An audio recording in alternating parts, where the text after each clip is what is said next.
আসসালামু আলাইকুম সম্মানিত শিক্ষার্থী। ফলিত গণিতের আরও একটি ক্লাস নিয়ে আপনাদের মাঝে হাজির হলাম। আজকে আমরা দেখব চ্যাপ্টার 5 লেজেন্ডারি বহুপদী। অনেকের বইয়ে এটা চ্যাপ্টার 6ও থাকতে পারে। তো এখানে দেখুন, এখানে একটা খুব গুরুত্বপূর্ণ প্রশ্ন। এই প্রশ্নটি আপনাদের কিন্তু এইবার আসার মতো একটা প্রশ্ন। এখানে লক্ষ্য করলে দেখতে পারবেন এই প্রশ্নটাই অথবা প্রশ্ন দেখুন কতগুলো, মানে একটা প্রশ্নই কতভাবে আসতে পারে একটু লক্ষ্য করলে এখানে দেখতে পারবেন। অথবা অথবা অথবা এখানে তিনটা, এখানে একটা ধাপ দেওয়া আছে, অর্থাৎ একটা প্রশ্নই কিন্তু 3-4ভাবে আসতে পারে। এবং প্রশ্নটি কিন্তু জাতীয় বিশ্ববিদ্যালয়ের বিগত সালগুলোতে খুব বেশি রিপিট হয়েছে। আচ্ছা, এখানে প্রশ্নটা দেখাও যে, মূল প্রশ্ন যেটা, দেখাও যে -1 থেকে 1 pm of x pn of x dx equal আমাদের শূন্য বের করতে হবে, যেখানে m আর n সমান হবে না। তো এটা আমাদের বের করতে হবে বা প্রমাণ করতে হবে বা দেখাতে হবে।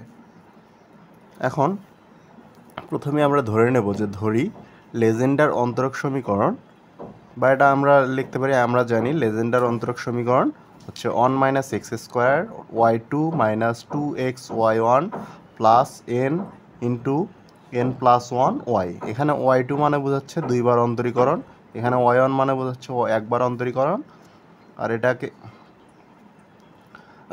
y মানে বোঝাচ্ছে এখানে শুধু একটা চলক। তো এখানে লক্ষ্য করলে দেখতে পারবেন যে এই যে সমীকরণটা আমরা লিখলাম, এটার দুইটি সমাধান রয়েছে, একটা pm অফ এক্স আর একটা pn অফ এক্স। তো যেখানে m এবং n সমান নয়, অর্থাৎ নট ইকুয়াল, তাহলে এটা যদি দুইটি সমীকরণ হয় তাহলে একটা সমীকরণ এরকম হবে 1 - x² y2-র পরিবর্তে আমরা লিখতে পারি p⋯m অফ এক্স। এটা কিন্তু আমরা লিখতেছি এটার জন্য একটা সমীকরণ। আবার এখানে -2x y1-এর পরিবর্তে আমরা লিখতে পারি p⋯m অফ এক্স। আমরা আগেই বললাম যে এখানে y2 মানে 2বার অন্তরীকরণ, এখানে ড্যাশ মানেও কিন্তু অন্তরীকরণ বোঝায়, y1 মানে 1বার অন্তরীকরণ, আর y এখানে একটা চলক। তো প্লাস এখানে আছে n × n+1, এখানে n × n+1, আর y এর পরিবর্তে আমরা এখানে লিখব pm of x equal to 0, যেটাকে আমরা 1 নম্বর সমীকরণ দিয়েছি এখানে। এবং একই রকমভাবে এটা লিখলাম আমরা pm এর জন্য, এখন লিখব আমরা pn অফ এক্স এর জন্য। এটার সাথেই তুলনা করে 1 - x² p⋯n of x -2x y1-এর পরিবর্তে p⋯n of x plus n × n+1-এর যা আছে তাই, তারপর y এর পরিবর্তে pn of x equal to 0, যেটাকে আমরা 2 নম্বর সমীকরণ দিলাম। তো এখন এই 1 নম্বর সমীকরণ, যেটা 1 নম্বরকে আমরা pn অফ এক্স দ্বারা গুণ করব এবং 2 নম্বর সমীকরণকে pm অফ এক্স দ্বারা গুণ করে বিয়োগ করে দেব, পরস্পর দুইটাকে গুণ করে দিয়ে বিয়োগ করে দেব। এটা আমাদের 1 নম্বর সমীকরণে কি ছিল, pm অফ এক্স, সেটার বিপরীত pn অফ এক্স দ্বারা গুণ করব, আর এটা ছিল আমাদের pn অফ এক্স, সেটার বিপরীত pm অফ এক্স দ্বারা গুণ করে দেব। তো গুণ করে মূলত বিয়োগ করে দেব। তো 1 নম্বর সমীকরণ আমাদের কিন্তু এটা। তো এখানে দেখুন 1 - x² p⋯m অফ এক্স, আমরা যেহেতু pn অফ এক্স দ্বারা গুণ করে দিচ্ছি pn অফ এক্স। আবার একই রকমভাবে এটা যা আছে তাই লিখছি, শুধু এখানে pn অফ এক্স গুণ করে দিয়েছি, আবার এখানেও যা আছে তাই লেখা হয়েছে, শুধু pn অফ এক্স দ্বারা গুণ করে দেওয়া আছে। তারপরে মাইনাস, তারপর আবার 2 নম্বর সমীকরণটাকে আমরা pm অফ এক্স দ্বারা গুণ করে দেবো।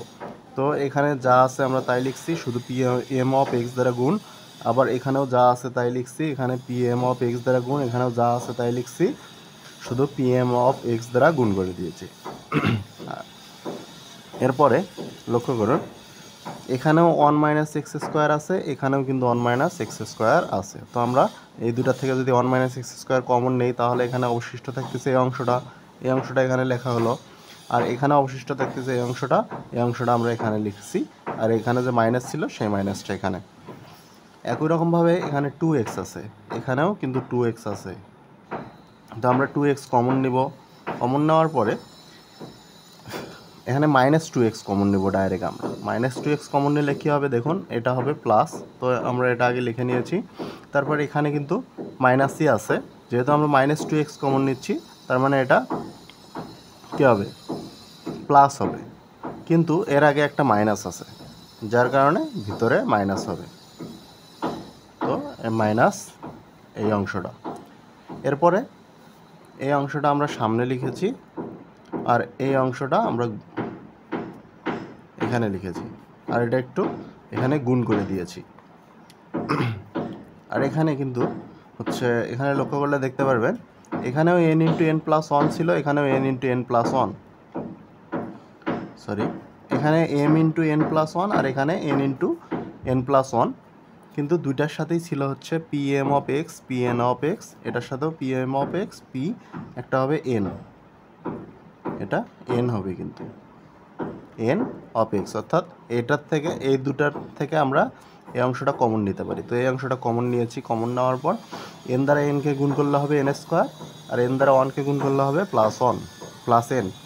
আবার একই রকমভাবে এখানে আছে n × n+1, এখানে কিন্তু m হবে, তো m ×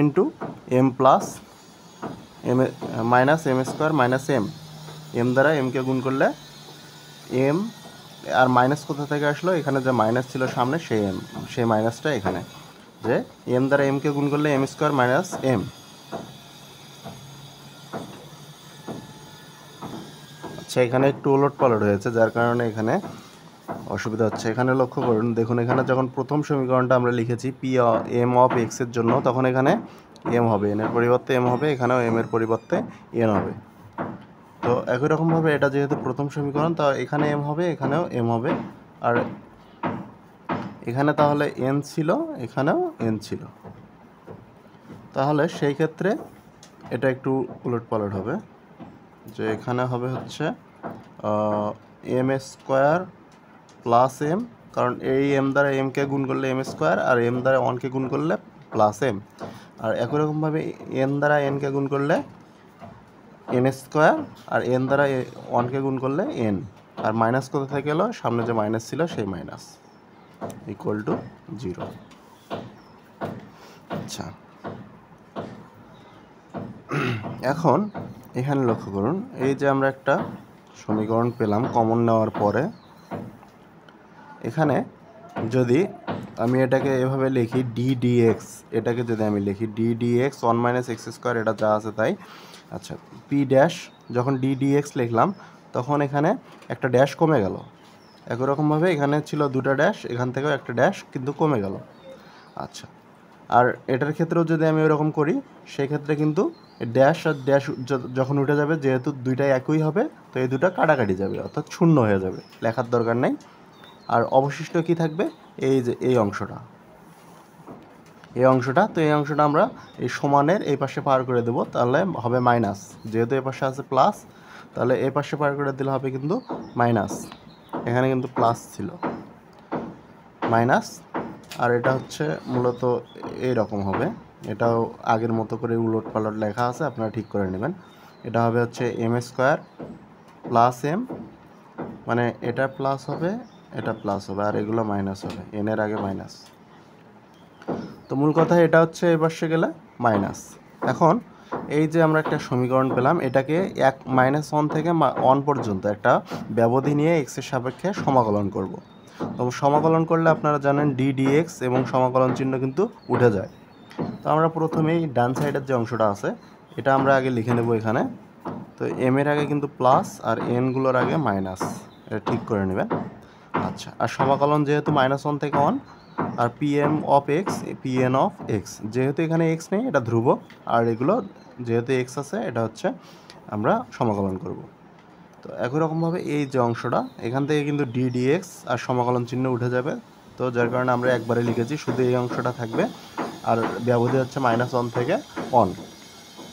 এখন 1 যদি আমি এখানে বসাই, লক্ষ্য করুন 1 যদি এখানে বসাই তাহলে কিন্তু 1 - 1 মানে 0, তার মানে পুরোটাই 0 হয়ে যাচ্ছে। আবার -1 যদি এখানে বসাই, -1 এর উপরে স্কোয়ার করলে 1ই হয়, 1 থেকে 1 বিয়োগ করলে 0, আবার 0 হয়ে যায়। তো এই যে বাম পাশের অংশটা এটা সমান আমরা পাচ্ছি হচ্ছে 0। আবার এই যে অংশটা এটা যদি আমি এই পাশে পার করে দেই তাহলে কিন্তু 0 দ্বারা কোনো কিছু ভাগ করলে 0 হয়ে যাবে, অর্থাৎ আমি এটা সমান পাচ্ছি 0। তা আমাদের প্রশ্নে চেয়েছে যে -1 থেকে 1 pm of x pn of x dx = 0, যেখানে m not equal to 0, এটা আমাদের প্রমাণ করতে হবে। তো আমাদের এটা ইকুয়াল টু 0 এসেছে, যেখানে হচ্ছে আমাদের m not equal to n। তো আশা করি বুঝতে পেরেছেন। আর যারা এখনও চ্যানেলটি সাবস্ক্রাইব করেননি চ্যানেলটি সাবস্ক্রাইব করে নিতে পারেন, এবং এখনও যারা আমার ফেসবুক এবং টেলিগ্রাম পেজে জয়েন করে নেননি জয়েন করে নিতে পারেন, সেখানে সরাসরি আপনারা আমার সাথে কথা বলতে পারবেন। ধন্যবাদ।